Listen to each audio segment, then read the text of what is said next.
ABTA test paper 2025। এই ভিডিওতে আমরা আলোচনা করব জীবন বিজ্ঞান 245 পেজের প্রশ্নের সেটটির উত্তর। এবিটিএ টেস্ট পেপার 245 পেজের প্রশ্নের সেটটির উত্তর আমরা করব। তাহলে স্টার্ট করি। নাম্বার 1, প্রথম কি লেখা আছে? সঠিক জোটটি নির্বাচন করো। প্রথমটার উত্তর হবে অপশন সি, সূর্য শিশির ও কেমনেসটি।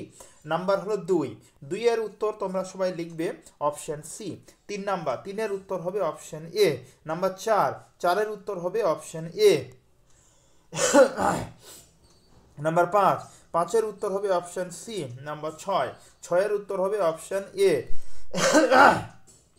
নাম্বার 7 এর উত্তর হবে অপশন এ। নাম্বার 8 এর উত্তর তোমরা সবাই লিখবে অপশন ডি। নাম্বার 9 এর উত্তর হবে অপশন বি। নাম্বার 10 এর উত্তর হবে অপশন সি। নাম্বার 11 এর উত্তর হবে অপশন ডি। নাম্বার 12 এর উত্তর হবে অপশন ডি। নাম্বার 13 এর উত্তর হবে অপশন বি। নাম্বার 14 এর উত্তর হবে অপশন বি। নাম্বার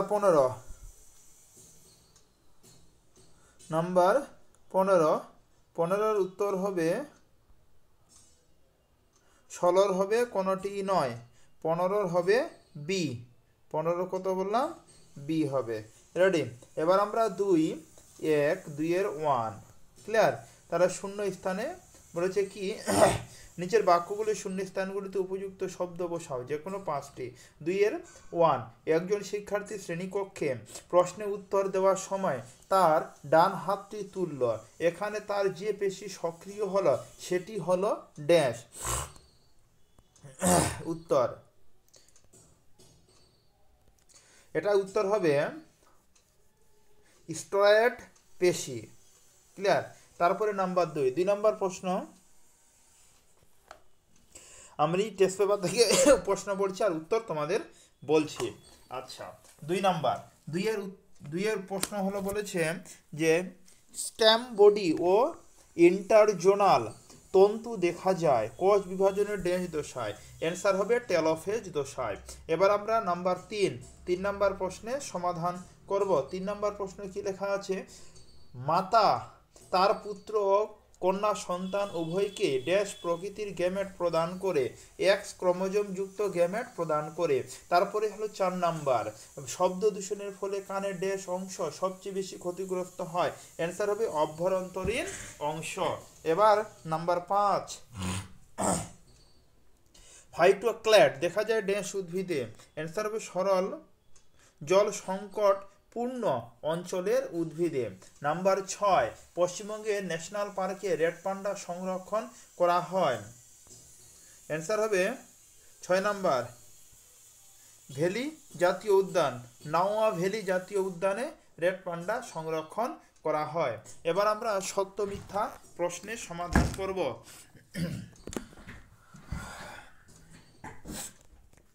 প্রথম হলো প্রশ্ন হলো কি বলেছে? চোখের করোয়েটি স্তর মেলানিনের প্রভাবে কালো হয়, এটা হবে সত্য।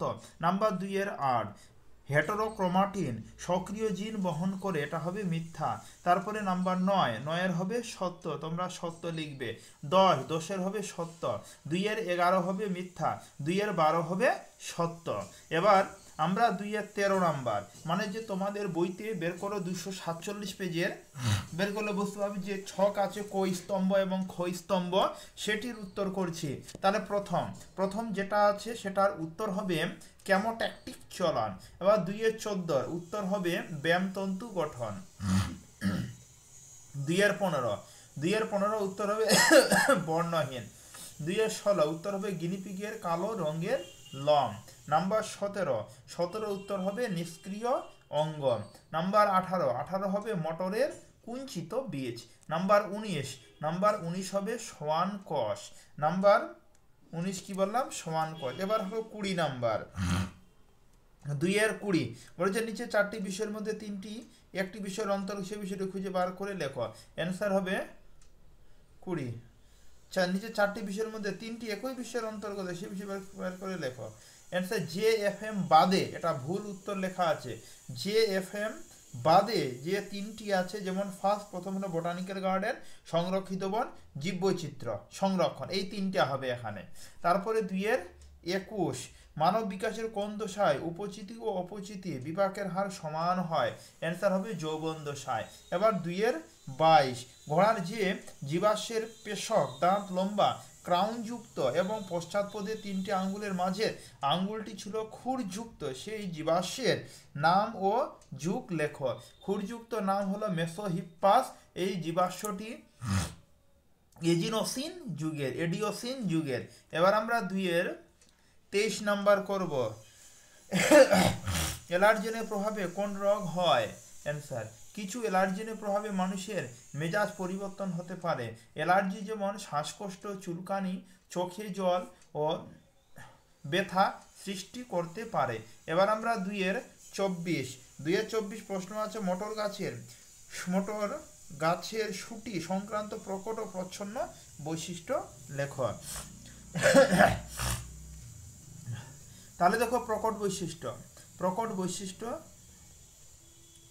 প্রথমে আমরা প্রকট বৈশিষ্ট্য দেখো 2টা লিখেছি, শিকড়ের গঠন, পরে আলোচনা করেছি হালকা, তারপর হলো কি মূল শিকড়, এবং তারপরে প্রচ্ছন্ন বৈশিষ্ট্য। এটারে 2টা পয়েন্ট করে আলোচনা করা হয়েছে, অলঙ্কারমূলক রূপ আর অতিরিক্ত শিকড়ের উপস্থিতি। 3 নাম্বার জিনগত কারণ। 4 নাম্বার মস্তিষ্কের কার্যকারিতা তারতম্য। এবার 2-26, এটা হলো 2-25, এটা হলো 2-25 প্রশ্ন দেখা আছে, ডিসলেক্সিয়া রোগের কারণ কি? অ্যান্সার, ডিসলেক্সিয়া রোগের কারণ হলো নাম্বার 1 জিনগত কারণ, একটা আলোচনা করা হয়েছে। আচ্ছা, 2 নাম্বার মস্তিষ্কের কার্যকারিতার তারতম্যের কারণ, এটা করা হয়েছে। এবার আমরা 2-26 প্রশ্ন দেওয়া আছে, নিচে সম্পর্কযুক্ত একটি শব্দজোট দেওয়া আছে। প্রথম জোটটি সম্পর্ক বুঝে, দ্বিতীয় জোটটি শূন্যস্থান মিশাও। বীজহীন আঙ্গুর প্রার্থনা কারবে ড্যাশ পুং বলতা। এখানে হবে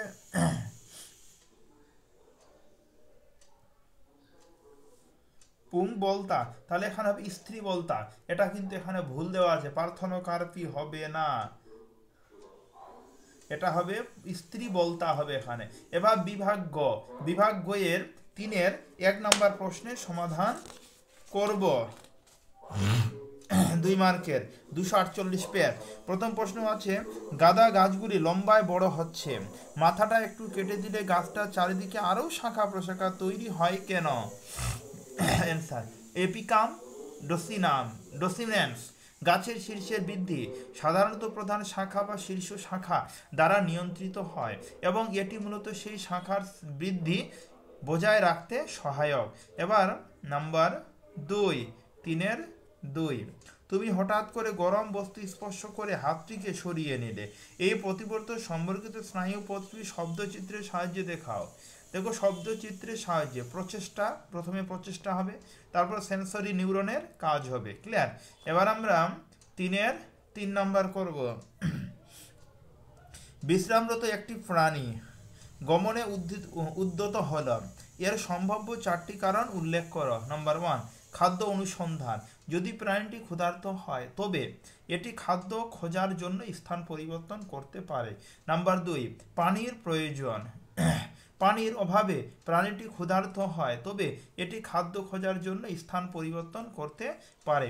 3 নাম্বার, প্রজননের সময়। প্রজনন ঋতুতে পুরুষ নারীর সন্ধান বা জোড়া বাদ চলে যেতে পারে। পরিবেশগত পরিবর্তন কারণেও যেতে পারে। এবার আমরা 4 নাম্বার প্রশ্নের সমাধান করব। 1 মিনিট।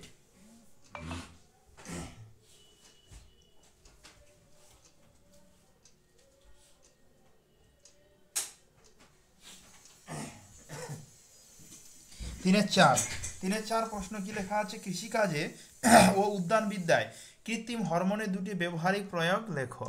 তাহলে ব্যবহারিক প্রয়োগ, নাম্বার 1, ফুল ও ফলের গঠন বৃদ্ধি। নাম্বার 2, গাছের বৃদ্ধি নিয়ন্ত্রণ। এবার আমরা 5 নাম্বার করব। 5 লেখা আছে, কোষচক্রে G0 দশা কি? উদাহরণ দাও। কোষচক্রে G0 দশা হলো এক ধরনের অবরুদ্ধ বা নিয়ন্ত্রিত অবস্থা যেখানে কোষটি আর বিভাজিত প্রক্রিয়া প্রবাহিত হয় না। এই দশায় কোষ সাধারণত একটি স্থিতিশীল অবস্থায় থাকে এবং কোনো কার্যকারী বৃদ্ধি বা বিভাজন ঘটে না। এবার নাম্বার 6 প্রশ্ন দেওয়া আছে, একটি প্রচ্ছন্ন গুণ ফিনোটাইপ হেটেরোজাইগাস অবস্থায় প্রকাশিত হতে পারে না, কিন্তু হোমোজাইগাস অবস্থায় প্রকাশিত হয়। উক্তিটি যথার্থতা প্রমাণ করো। অ্যান্সার,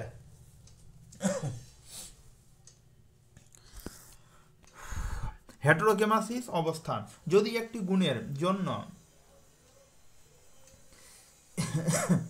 জেমিন্যান্ট বা রেসিডিং এলিল থাকে, যেমন এ এবং এ, তাহলে এ এলিলটি এই স্মল লেটার এ এলিলের উপরে আধিপত্য বিস্তার করবে এবং a small letter A heterozygous অবস্থায় গুণটি